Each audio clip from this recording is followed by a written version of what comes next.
Mas Angela Merdeka Tuta Barat. Saya mahasiswa YKN Tarutung, semester 2, grup F, jurusan Pendidikan Agama Kristen. Baik, di sini saya ingin menjelaskan tentang teori belajar BH holistik. Pengertian teori belajar BH holistik yaitu merupakan proses perubahan tingkah laku sebagai akibat adanya interaksi antara stimulus dengan respon yang menyebabkan siswa mempunyai pengalaman baru. Dengan kata lain, teori belajar BH holistik ini berorientasi pada perilaku yang lebih baik. Teori belajar BH holistik memandang bahwa belajar merupakan perubahan tingkah laku sebagai akibat dari adanya interaksi antara stimulus dan respon. Peserta didik dianggap telah melakukan belajar jika dapat menunjukkan perubahan tingkah lakunya. Contohnya, peserta didik dapat dikatakan memiliki kemampuan membaca jika ia bisa menunjukkan kemampuan membacanya dengan baik. Teori BH holistik hanya mengamati stimulus dan respon. Untuk itu, setiap materi atau perilaku yang ditunjukkan oleh guru disebut stimulus, dan setiap tindakan yang ditunjukkan oleh peserta didik atas tindakan guru disebut respon. Rangkaian perilaku terhadap harus dapat diamati dan dapat diukur. BH holistik sangat mengedepankan aspek pengukuran, karena dengan melakukan pengukuran maka setiap hal yang penting terkait perubahan tingkah laku dapat dilihat dan dinilai. Tokoh-tokoh dalam teori BH holistik. 1. Watson, tahun 1878 sampai 1998. Watson adalah seorang tokoh aliran BH holistik yang datang sesudah Thorndike. Menurutnya, belajar adalah proses interaksi antara stimulus dan respon. Namun stimulus dan respon yang dimaksud harus berbentuk tingkah laku yang dapat diamati atau observable dan dapat diukur. Menurut Burghoff Friedrich Skinner tahun 1904 sampai 1990, hubungan antara stimulus dan respon yang terjadi melalui interaksi dalam lingkungannya akan menimbulkan perubahan tingkah laku. Menurut Edwin Goodyear, tingkah laku manusia itu dapat diubah. Tingkah laku baik diubah menjadi buruk dan sebaliknya tingkah laku buruk dapat diubah menjadi baik. Kelebihan dan kelemahan teori belajar BH holistik. 1. Kelebihan teori belajar BH holistik. 1. Sangat cocok untuk memperoleh kemampuan yang membutuhkan praktik dan pembiasaan. Dengan bimbingan yang diberikan secara terus-menerus akan membuat peserta didik paham sehingga mereka bisa menerapkannya dengan baik. Kedua, materi yang diberikan dengan sangat detail.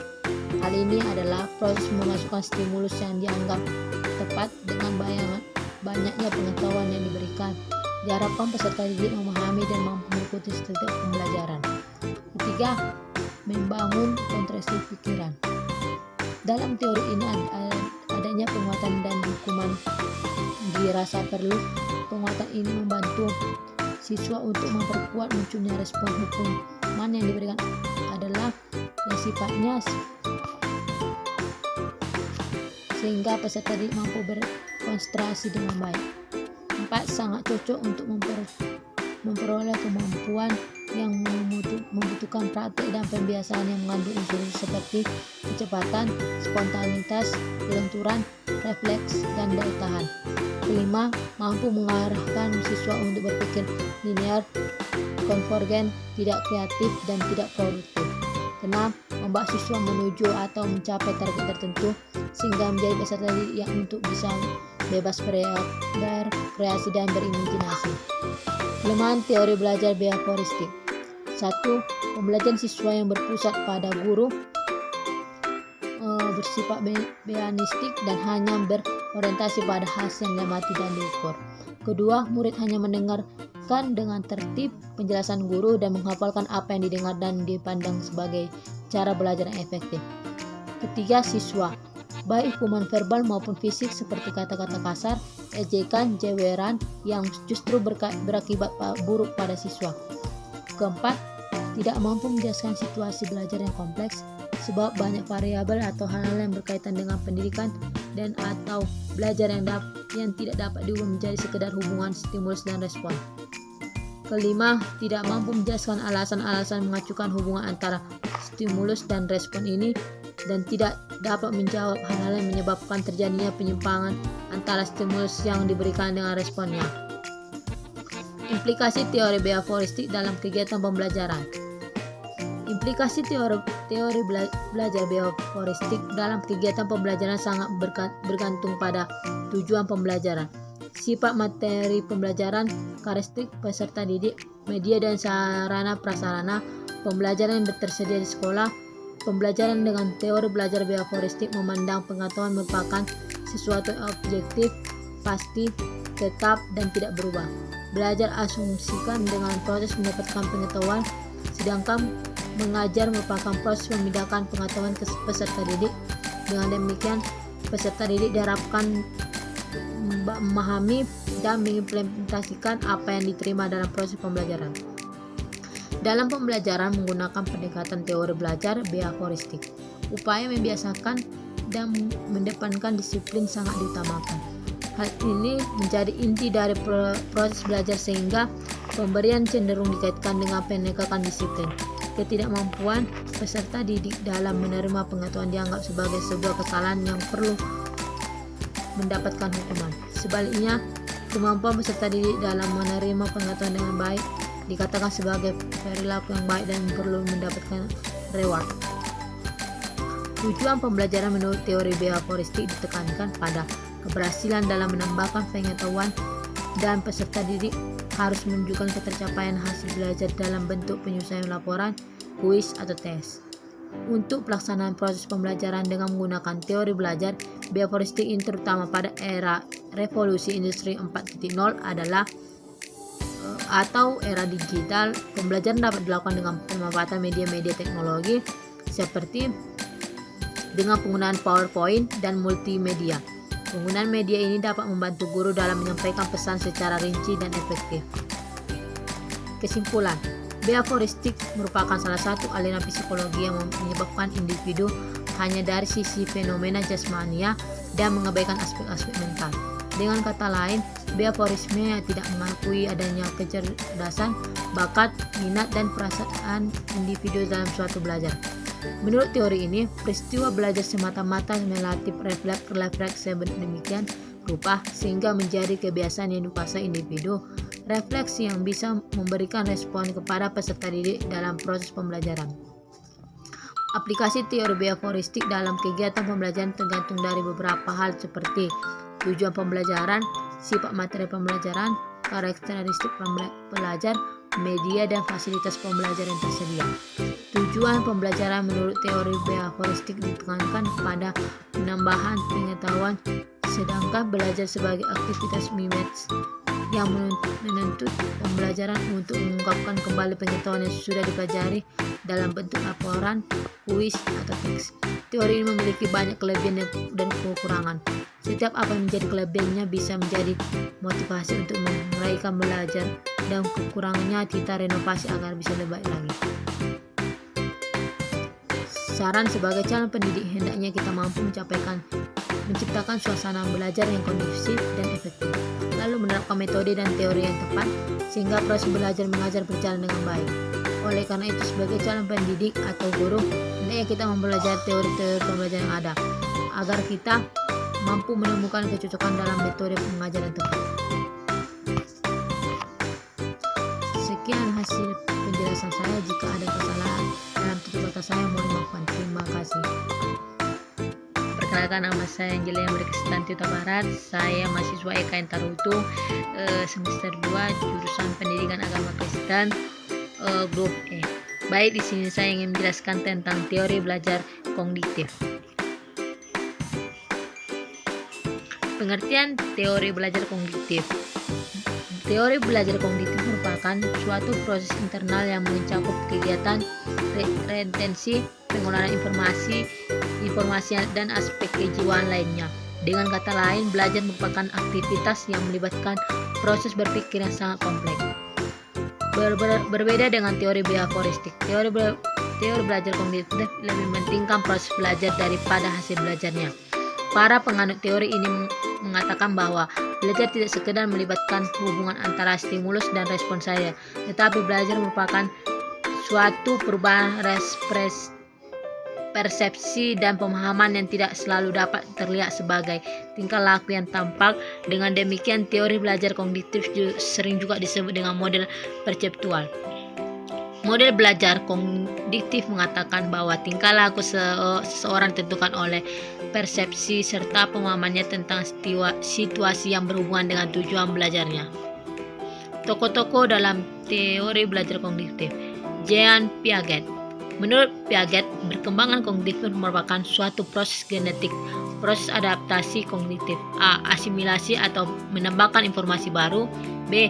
Akomodasi atau pengubahan informasi yang sudah ada. C. Ekuilibrasi, menyimpangkan asimilasi dan akomodasi. Dua arti belajar. Belajar dalam arti sempit, yaitu belajar yang hanya dapat menekankan peroleh informasi baru dan pertambahan. Kedua, belajar dalam arti luas, yaitu belajar untuk memperoleh dan menemukan struktur pemikiran yang lebih umum yang dapat digunakan pada sebagai situasi. Menurut Robert M. Gennett, belajar merupakan seperangkat proses yang bersifat internal sebagai hasil transformasi rangsangan yang berasal dari peristiwa eksternal di lingkungan. Hasil belajar dibagi menjadi 5 aspek, yaitu keterampilan intelektual, strategi kognitif, sikap, informasi verbal, dan keterampilan motorik. Teori Linnet Discontrol Gennett 1. Menimbulkan minat siswa siap menerima pelajaran. Kedua, menyampaikan tujuan pembelajaran agar tahu apa yang diharapkan. Ketiga, mengingat kembali konsep yang telah dipelajari sebelumnya. Keempat, menyampaikan materi pembelajaran. Kelima, memberikan bimbingan atau pedoman untuk belajar. Keenam, membangkitkan timbulnya respon peserta didik. Ketujuh, memberikan umpan balik tentang tugas. Kedelapan, mengukur atau mengevaluasi hasil belajar. Kesembilan, memperkuat retensi dan transfer belajar. Menurut Susanto, kognitif adalah suatu proses berpikir, yaitu kemampuan individu untuk menghubungkan, menilai, dan mempertimbangkan suatu kejadian atau peristiwa. Menurut Susanto, mengemukakan bahwa kognitif merupakan satu atau beberapa kemampuan untuk memperoleh dan menggunakan pengetahuan dalam rangka memecahkan masalah dan beradaptasi dengan lingkungan. Menurut Sijono, bahwa kemampuan kognitif untuk membantu pemecahan masalah, memudahkan dalam melakukan tindakan, memperluas kemampuan, dan melakukan sesuatu sesuai dengan kapasitas alamiah. Kelebihan dan kelemahan teori belajar kognitif. Kelebihan teori belajar kognitif. 1. Sebagian besar kurikulum di Indonesia lebih menekankan pada teori kognitif.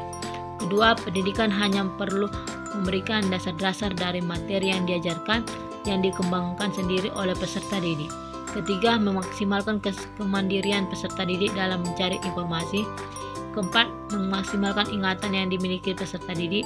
Kelima, memaksimalkan kreasi atau pembuatan suatu hal baru atau membuat suatu yang baru dari hal yang sudah ada. Keenam, teori kognitif ini dapat meningkatkan kemampuan siswa untuk memecahkan masalah. Ketujuh, teori ini juga dapat meningkatkan motivasi siswa. Kedelapan, teori kognitif ini juga dapat menjadikan lebih kreatif dan mandiri. Kesembilan, dalam teori ini dapat membantu siswa memahami bahan belajar secara lebih mudah. Kesebelas, pada metode pembelajaran kognitif pendidikan hanya perlu memberikan dasar-dasar dari materi yang diajarkan. Untuk pengembangan dan kelanjutan yang diserahkan pada peserta didik, dan pendidik hanya perlu memantau dan menjelaskan dari alur pengembangan materi yang telah diberikan. Ke-12, menerapkan teori kognitif ini, maka pendidik dapat memaksimalkan ingatan yang dimiliki oleh peserta didik untuk mengingatkan semua materi-materi yang diberikan, karena pada pembelajaran kognitif selalu satunya menekankan pada daya ingat peserta didik untuk selalu meningkatkan akan materi-materi yang telah diberikan. Ke-13, menurut para ahli kognitif itu sama artinya dengan kreasi atau pembuatan suatu hal baru atau membuat suatu yang baru dari hal yang sudah ada. Maka dari itu dalam metode belajar kognitif peserta didik harus lebih bisa mengkreasikan hal-hal yang baru yang belum ada atau menginovasi hal yang sudah ada menjadi lebih baik lagi. Ke-18, metode kognitif ini mudah untuk diterapkan dan juga telah banyak menerapkan pada pendidikan di Indonesia dalam segala tingkat. Kekurangan teori belajar kognitif. Satu, lebih menekankan pada kemampuan ingatan sehingga kelemahannya adalah selalu menganggap semua peserta didik itu mempunyai kemampuan daya ingat yang sama dan tidak dibedakan-bedakan. Kedua, jika pembelajaran hanya menggunakan metode kognitif, maka peserta didik tidak akan mengerti sepenuhnya materi yang diberikan. Ketiga, teori tidak menyeluruh untuk semua tingkat pendidikan. Keempat, bentuk pendisiplinan yang tidak diambil dari proses stimulus respon berakibat pada melemahnya disiplin siswa. Kelima, strategi pembelajaran yang aktif yang dilakukan oleh guru yang tidak mengenal manajemen kelas baik akan menimbulkan waktu yang sia-sia dalam proses pembelajaran di kelas. Keenam, pada dasarnya teori kognitif ini lebih menekankan pada kemampuan ingatan peserta didik dan kemampuan ingatan masing-masing peserta didik, sehingga kelemahan yang terjadi di sini adalah selalu menganggap semua peserta itu mempunyai kemampuan daya ingat yang sama dan tidak berbeda-bedakan. Ketujuh, ada kalanya juga dapat metode ini tidak memperhatikan cara peserta didik dalam mengeksplorasi atau mengembangkan pengetahuan dan cara-cara peserta didiknya dalam mencarinya, karena pada dasarnya masing-masing peserta didik memiliki cara yang berbeda-beda. 8. Apabila pengajaran hanya menggunakan metode kognitif, maka dipastikan peserta didik tidak akan mengerti sepenuhnya materi yang diberikan. Kesembilan, jika dalam sekolah kejujuran hanya menggunakan metode kognitif, maka adanya metode pembelajaran lain, maka peserta didik akan kesulitan dalam praktek kegiatan atau materi. Ke-10, dalam menerapkan metode pembelajaran kognitif perlu diperhatikan kemampuan peserta didik atau mengembangkan suatu materi yang telah diterimanya. Ke-11, teori tidak menyeluruh untuk semua tingkat pendidik. Ke-12, sulit dipraktikkan khususnya di tingkat lanjut. 13, beberapa prinsip seperti inteligensi sulit dipahami dan pemahamannya masih belum tuntas. Implikasi teori kognitif dalam kegiatan pembelajaran. Implikasi teori kognitif dalam kegiatan pembelajaran. Teori kognitif menekankan pada proses pengembangan peserta didik. Meskipun proses perkembangan peserta didik mengikuti urutan yang sama, namun kecepatan dan pertumbuhan dalam proses perkembangan itu berbeda. Dalam proses pembelajaran, perbedaan kecepatan perkembangan mempengaruhi kecepatan belajar peserta didik. Oleh sebab itu, interaksi dalam bentuk diskusi tidak dapat dihindarkan. Pertukaran gagasan menjadi tanda bagi perkembangan penalaran peserta didik. Implikasi teori kognitif dalam kegiatan pembelajaran perlu disadari bahwa penalaran bukanlah sesuatu yang dapat diajarkan secara langsung, namun perkembangannya dapat distimulasikan. Kesimpulan, teori belajar kognitif lebih menekankan bahwa perilaku seseorang ditentukan oleh persepsi serta pemahamannya tentang situasi yang berhubungan dengan tujuan belajarnya. Teori ini lebih mementingkan proses belajar daripada hasil belajar. Pengetahuan dibangun dalam diri seseorang melalui proses interaksi yang berkesinambungan. Kelebihan teori belajar kognitif diantara menjadi siswa lebih kreatif dan mandiri, sedangkan kekurangannya tidak menyeluruh untuk semua tingkat pendidikan. Pendekatan dalam teori kognitif lebih pada cara seseorang dalam belajar dan tidak berorientasi kepada hasil belajar. Gaya kognitif merupakan langkah individu dalam memperoleh informasi melalui strategi responsif atau tugas. Teori belajar kognitif lebih menekankan pada belajar merupakan suatu proses belajar yang terjadi dalam akal pikiran manusia atau gagasan manusia bahwa bagian-bagian suatu situasi saling berhubungan dalam konteks situasi secara keseluruhan. Jadi belajar melibatkan proses berpikir yang kompleks dan mementingkan proses pembelajaran. Saran, hendaknya pengetahuan tentang kognitif siswa perlu dikajikan secara mendalam oleh para calon guru dan para guru demi menyukseskan proses pembelajaran di kelas. Tanpa pengetahuan tentang kognitif siswa, guru akan mengalami kesulitan dalam membelajarkannya di kelas, yang pada akhirnya mempengaruhi rendahnya kualitas proses pendidikan yang dilakukan oleh guru di kelas. Karena faktor kognitif yang dimiliki oleh siswa mempunyai salah satu faktor utama yang mempengaruhi keberhasilan si proses pembelajaran di kelas. Faktor kognitif merupakan jendela bagi masuknya berbagai pengetahuan siswa melalui kegiatan belajar baik secara mandiri maupun secara kelompok. Oke, sekian hasil penjelasan saya tentang teori kognitif. Jika ada kesalahan saya baik dalam tutur kata saya, mohon dimaafkan. Terima kasih. Perkenalkan, nama saya Angelia Kristen Duta Barat. Saya mahasiswa YKN Tarutung, Pendidikan Agama Kristen. Kesini saya ingin menjelaskan tentang teori humanistik. Teori humanistik itu berasumsi bahwa teori belajar apapun baik dan dapat dimanfaatkan asal tujuannya untuk memanusiakan manusia mencapai pencapaian aktualisasi diri, pemahaman diri, serta realisasi diri orang belajar secara optimal. Tokoh-tokoh penting humanistik. 1. Arthur Combs. Arthur Combs seorang pendidik sekaligus psikologi asal Amerika Serikat. Beliau merupakan salah satu tokoh yang ikut berperan pada sejarah teori belajar humanistik. Combs berpendapat bahwa belajar merupakan kegiatan yang bisa dilakukan di mana saja dan menghasilkan sesuatu bagi dirinya. Menurut Abraham Maslow, menurutnya proses belajar adalah hal yang tidak penting dan perlu dilalui semua, sebab dalam proses inilah seseorang hampir mengasihi dirinya belajar dan mencapai akulturasi diri. Menurut Carl Rogers menyebut dirinya sebagai orang yang berpandangan humanistik dalam psikologi kontemporer.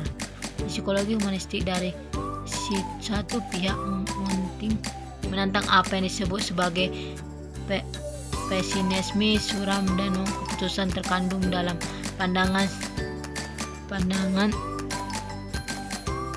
psikoanalitik tentang manusia yang digambarkan dalam behaviorisme. Kelebihan teori humanistik. 1. Penekanan pada pembentukan kepribadian, hati nurani, dan perubahan sikap setiap individu. Kedua, menumbuhkan kreativitas individu atau seseorang. Ketiga, mengubah sikap dan pola pikir individu. Keempat, semakin lama waktu yang dilalui, seseorang semakin bisa mencapai aktualisasi dirinya dengan baik. Kelima, menumbuhkan minat seseorang untuk terus belajar. Kekurangan teori humanistik. 1. Proses belajar bisa saja mengalami kegagalan jika tidak ada kesungguhan dari setiap individu. Kedua, memunculkan sikap individualisme. Ketiga, peran pendidik atau guru menjadi sangat terbatas karena hanya sebagai fasilitator. Keempat, memicu kesengajaan keberhasilan setiap individu, terlebih individu tersebut memiliki kesulitan untuk mengenali potensi dirinya. Kelima, tidak dapat dijadikan metode pembelajaran secara praktis. Aplikasi teori humanistik dalam pembelajaran. Aplikasi teori humanistik dalam pembelajaran sering dikritik karena cukup sulit diterapkan dalam konteks yang lebih praktis. Akan tetapi karena sifatnya yang ideal, yaitu memanusiakan manusia, maka teori humanistik mampu memberikan arah terhadap sesuai komponen pembelajaran untuk mendukung tercapainya tujuan tersebut. Aspek emosional dan kreativitas individu dalam belajar perlu diperhatikan oleh pendidik dalam merencanakan pembelajaran guna mewujudkan tujuan ideal yang ingin dicapai. Teori humanistik dapat membantu para pendidik dalam memahami arah belajar pada dimensi yang lebih luas, sehingga upaya pembelajaran apapun yang pada konteks manapun akan selalu diarahkan dan dilakukan untuk mencapai tujuannya. Yang terpenting dalam proses pembelajaran menggunakan pendekatan teori humanistik, yakni membangun hubungan baik yang bersahabat antara pendidik dan peserta didik. Dengan demikian, peserta didik dengan sendirinya akan menyadari diri dan termotivasi untuk mengikuti proses pembelajaran. Sekian hasil penjelasan saya tentang teori humanistik. Jika ada kesalahan saya atau tutur kata saya, mohon dimaafkan. Terima kasih. Shalom, salam sejahtera. Perkenalkan, nama saya Angelia Kristen Duta Barat. Saya mahasiswa YKN Tarutung semester 2, NIM 21010191. Dosen pengampu Bapak Dr. Baginda Sitompul, MPDK. Di sini saya mau menjelaskan tentang teori konstruktivisme. Teori belajar yang mengedepankan kegiatan menciptakan serta membangun dari sesuatu yang telah dipelajari. Kegiatan membangun dapat memacu siswa untuk selalu aktif, sehingga kecerdasan akan turut meningkat. Menurut para ahli, Carli menyatakan bahwa konstruktisme adalah salah satu pandangan tentang proses pembelajaran yang memperoleh pengetahuan diawali dengan terjadinya konflik kognitif yang hanya dapat diatasi melalui pengetahuan diri, dan pada akhir proses belajar, pengetahuan akan dibangun oleh anak melalui pengalamannya dari hasil interaksi dengan lingkungannya. Jadi juga menyampaikan bahwa konstruktisme bertitik tolak dari pembentukan pengetahuan dan rekonstruksi pengetahuan, yaitu mengubah pengetahuan yang dimiliki seseorang telah dibangun atau dikonstruk sebelumnya, dan perubahan itu sebagai akibat dari interaksi dengan lingkungannya. Proses pembelajaran konstruktisme. Proses pembelajaran yang menerapkan pendekatan konstruktisme melibatkan para siswa dalam mengamati dan menganalisis fenomena alam dan dunia nyata. Kemudian guru membantu siswa untuk menghasilkan abstraksi atau pemikiran-pemikiran tentang fenomena alam tersebut secara bersama-sama. Ciri-ciri pembelajaran konstruktisme. 1. Pengetahuan dibangun berdasarkan pengalaman. 2. Adanya kerjasama. 3. Menyenangkan dan tidak membosankan. 4. Siswa aktif dan sharing dengan temannya. Dan juga kelebihan teori belajar konstruktisme. 1. Melatih siswa supaya menjadi pribadi yang mandiri dan mampu memecahkan masalah. 2. Menciptakan kreativitas dalam belajar sehingga tercipta suasana kelas yang lebih nyaman dan kreatif. Kekurangan teori belajar konstruktisme dapat kita lihat dalam proses belajarnya, yaitu peran guru sebagai pendidik menjadi lebih pasif atau hanya sebagai fasilitator, dan dapat timbul persepsi yang berbeda antara siswa satu dengan yang lainnya. Implikasi teori belajar konstruktisme, yaitu aliran ini lebih menekankan bagaimana siswa belajar, bukan bagaimana guru mengajar. Sebagai fasilitator, guru bertanggung jawab terhadap kegiatan pembelajaran di kelas. Di antara tanggung jawab guru dalam pembelajaran adalah menstimulasi dan memotivasi siswa. Sekian materi yang dapat saya jelaskan tentang teori konstruktisme. Terima kasih. Salam sejahtera buat kita semua. Perkenalkan, nama saya Angelia Berkristanti Huta Barat. Saya mahasiswa YKN Tarutung semester 2 NIM 2101191. Dosen pengampu Bapak Dr. Baginda Sitompul, MPDK. Di sini saya ingin menjelaskan tentang teori sibernetik. Teori sibernetik merupakan salah satu teori belajar yang menyatukan antara teori dan praktik seperti pada laboratorium komputasi. Teori belajar sibernetik adalah teori belajar yang menganggap bahwa komputasi tidak hanya dapat digunakan untuk mengolah data, membuat database, presentasi, dan alat komunikasi, tetapi dapat juga digunakan sebagai suatu alat untuk memancing dan meningkatkan kemampuan pemecahan masalah pada peserta didik untuk menciptakan dan membangun pengetahuan baru peserta didik. Pengolahan pembelajaran dalam teori belajar sibernetik menuntut pembelajar untuk diorganisir dengan baik yang memperhatikan kondisi internal dan eksternal. 1. Kondisi internal siswa yang mempengaruhi proses belajar melalui proses pengolahan informasi dan yang sangat penting untuk diperhatikan oleh guru dalam mengelola pembelajaran, yaitu kemampuan awal peserta didik, motivasi, perhatian, persepsi, ingatan, lupa, retensi, transfer. Kedua, sedangkan kondisi eksternal yang sangat mempengaruhi terhadap proses belajar dengan proses pengolahan informasi antara lain kondisi belajar, tujuan belajar, pemberian umpan balik. Proses sibernetik. 1. Proses berpikir algoritmik, yaitu proses berpikir sistematis, tahap demi tahap, linear, konvergen, lurus menuju ke satu target tujuan tertentu. Kedua, proses berpikir heuristik, yaitu cara berpikir divergen menuju ke beberapa target tujuan sekaligus. Memahami suatu konsep yang mengandung arti ganda dan penafsiran biasanya menuntut seorang untuk menggunakan cara berpikir heuristik. Kelebihan teori sibernetik. 1.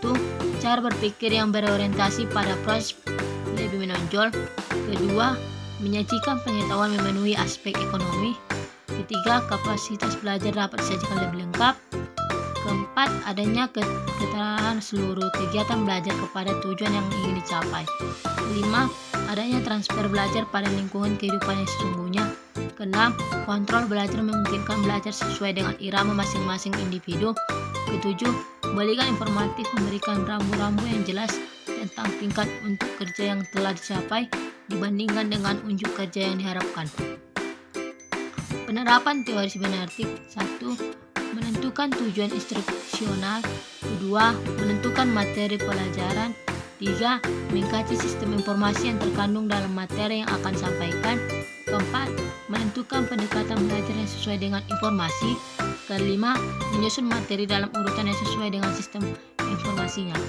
Kekurangan teori sibernetik. Teori sibernetik sebagai teori belajar seringkali dikritik karena lebih menekankan pada sistem informasi yang akan dipelajari. Sementara itu, bagaimana proses belajar berlangsung dalam diri individu sangat ditentukan oleh sistem informasi yang dipelajari. Teori ini memandang manusia sebagai pengolah informasi, pemikir, dan pencipta. Teori aliran ini dikritik karena tidak secara langsung membahas tentang proses belajar sehingga menyulitkan dalam penerapan. Ulasan teori ini cenderung ke dunia psikologi dan informasi dengan mencoba melihat mekanisme kerja otak. Karena pengetahuan dan pemahaman akan mekanisme ini sangat terbatas, maka terbatas pula kemampuan untuk menerapkan teori ini. Menurut para ahli, teori belajar menurut Landa membedakan dua macam proses berpikir, yaitu proses berpikir algoritmi dan proses berpikir heuristik. Proses berpikir algoritmi yaitu proses berpikir yang sistematis, tahap demi tahap, linear, konvergen, lurus menuju ke satu tujuan tertentu. Kedua, proses berpikir heuristik yaitu cara berpikir divergen menuju ke beberapa target tujuan sekaligus. Proses belajar akan berjalan dengan baik jika materi pembelajaran diketahui ciri-cirinya. Materi pembelajaran tertentu akan lebih tepat disajikan dalam urutan yang teratur, linear, sekuensial, sedangkan materi pelajaran lainnya akan lebih tepat bila disajikan dalam bentuk terbuka dan memberi kebebasan pada siswa untuk berimajinasi dan berpikir. Kedua, teori belajar menurut Fuss dan Scott. Fuss dan Scott juga termasuk penganut teori sibernetik. Menurut mereka ada dua macam cara berpikir, yaitu cara berpikir serialis dan cara berpikir goalis atau menyeluruh. Pendekatan serialis yang dikemukakannya memiliki kesamaan dengan pendekatan algoritmi. Namun, apa yang dikatakan sebagai cara berpikir menyeluruh tidak sama dengan cara berpikir heuristik.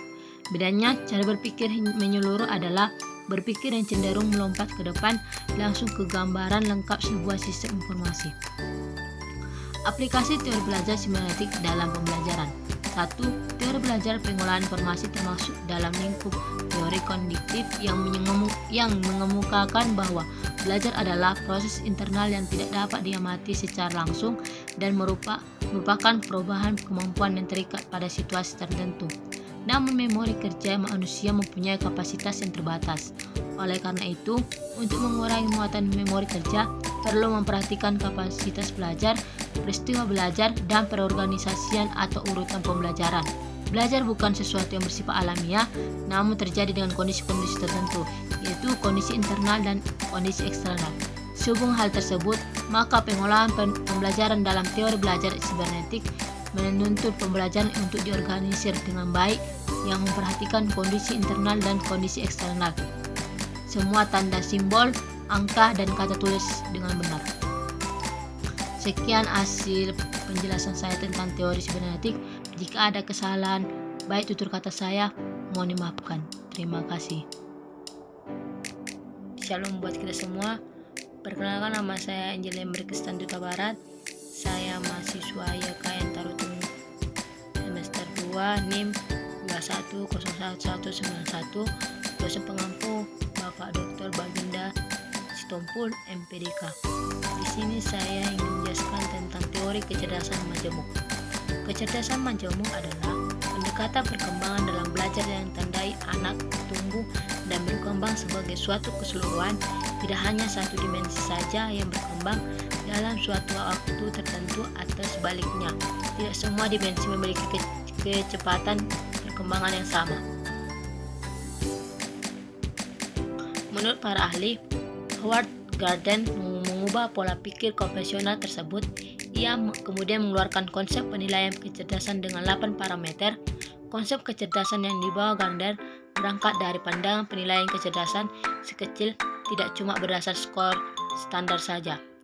Menurut Thomas Armstrong menyebutkan bahwa tiap anak dilahirkan dengan membawa potensi yang memungkinkan mereka jadi cerdas. Konsep kecerdasan majemuk. 1.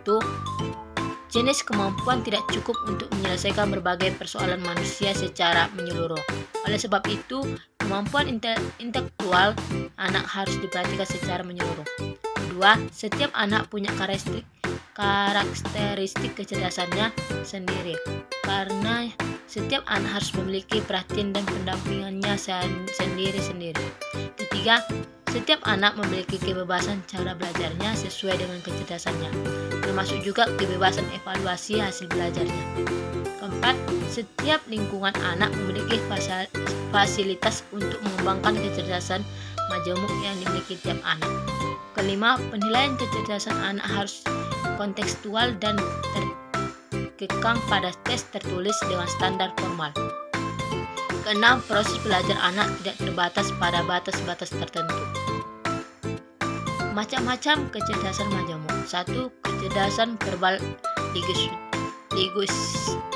Kecerdasan majemuk verbal linguistik adalah kecerdasan terkait dengan kemampuan memakai bahasa secara efektif. Kecerdasan ini ditandai dengan kecerdasan berbicara, bercerita, mengingat, mendapatkan informasi, dan kemampuan membaca. Kedua, kecerdasan logis matematis.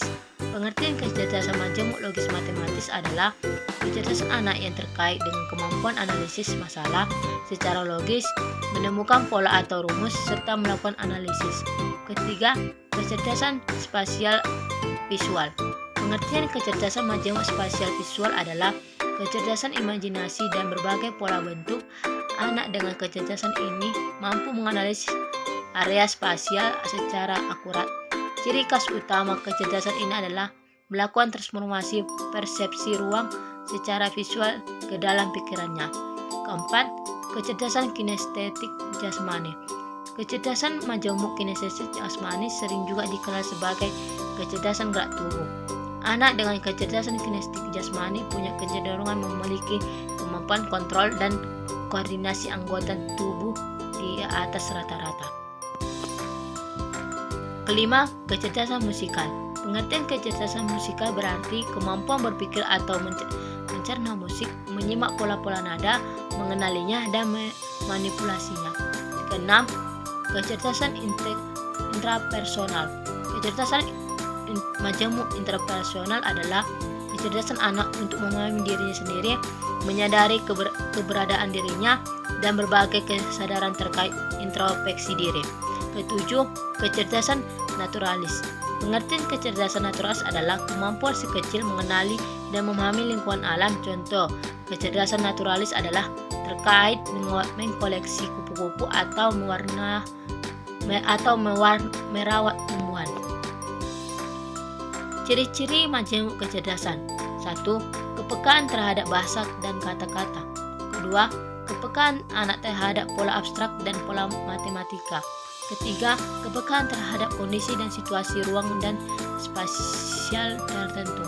4. Menjalankan berbagai aktivitas fisik yang berorientasi mengolah tubuh. 5. Kepekaan terhadap nada, tempo, dan irama musik. 6. Kepekaan terhadap diri dan kesadaran dirinya.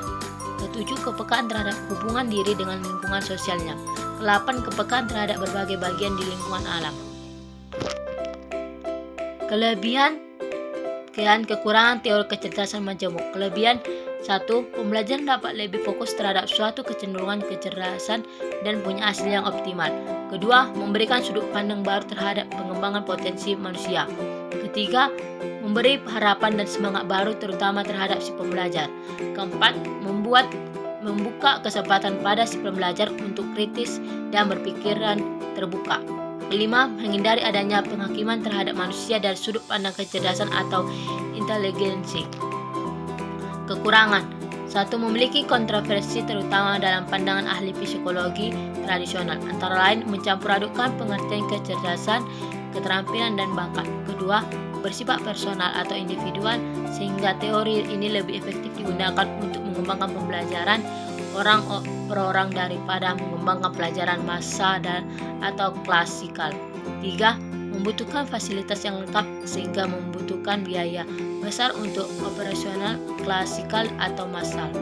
4. Tenaga kependidikan ini di Indonesia belum sepenuhnya siap melaksanakan teori ini dalam praktek di dalam kelas K12 ataupun juga pembelajaran yang melibatkan pelajar dewasa karena sudut pandang kebanyakan orang masih sudut pandang tradisional.